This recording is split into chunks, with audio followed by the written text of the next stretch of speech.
আসসালামু আলাইকুম রহমতুল্লাহি ওয়া বারাকাতুহু। আমাদের সর্ব অবস্থায় গুনাহ থেকে বেঁচে থাকতে হবে। আমরা যত গুনাহ করি না কেন, আমরা যতক্ষণ পর্যন্ত গুনাহ থেকে না বেঁচে থাকতে পারবো ততক্ষণ পর্যন্ত আমরা প্রত্যেকটা আমলের ভিতরে কোনো ধরনের মজা পাবো না। আর যখনই আমরা গুনাহমুক্ত জীবন যাপন শুরু করে দেব, তখন আমরা ইবাদত, বন্দেগী, জিকির, আজগার, তাসবিহ, তাহলিল সব কিছুর ভিতরে আমরা মজা পাবো। ইবনে মাজাহ 4250 নম্বর হাদিসের ভিতরে আব্দুল্লাহ ইবনে মাসউদ রাদিয়াল্লাহু তাআলা আনহু বলেছেন, আত-তাইবু মিনাজ যামবি কামান লা যামবা লাহু, যে যদি কোনো ব্যক্তি গুনাহ করে আর গুনার পরে সে তওবা করে, ওই ব্যক্তি নিষ্পাপ ব্যক্তির মতো হয়ে যায়। নবীজি সাল্লাল্লাহু আলাইহি ওয়াসাল্লামের আরেকটি হাদিসের ভিতরে এসেছে, যদি কোনো ব্যক্তি গুনাহ হয়ে যায় আর গুনাহ হওয়ার পরে ওই গুনাহ থেকে মনের ভিতর থেকে তওবা করে, এরপর ওই গুনার প্রতি অনুতপ্ত হয় আর এই গুনাহটা জীবনে কখনো করবে না এরকম চিন্তা ভাবনা করে, তাহলে আল্লাহ পাক তার জীবনের সমস্ত গুনাহ মাফ করে দেয়। আর তার উদাহরণটা হলো ওই বাচ্চার মতো, যেই বাচ্চা সবে মাত্র হয়েছে, একদম মাসুম, যার কোনো গুনাহ নেই, ওই বান্দার এরকম হয়ে যায়।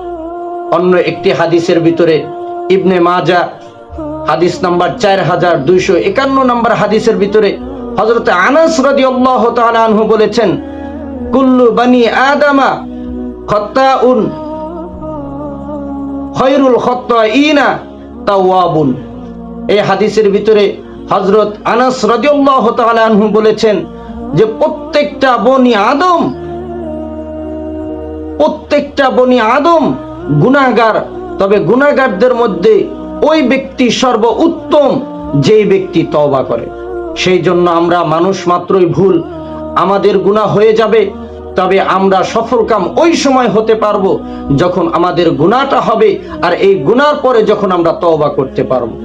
সেই জন্য চলতে ফিরতে, উঠতে বসতে অনেক সময় আমাদের মনের অজান্তে কত গুনাহ হয়ে যায়।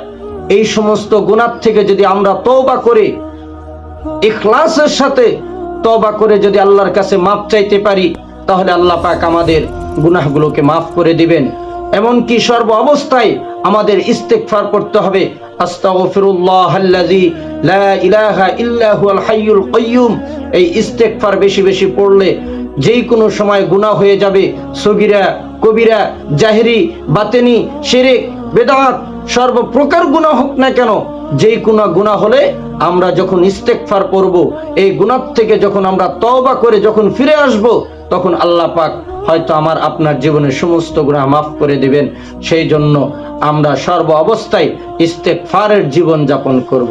আল্লাহ পাক আমাদের সকলকে তৌফিক দান করুক। আমিন।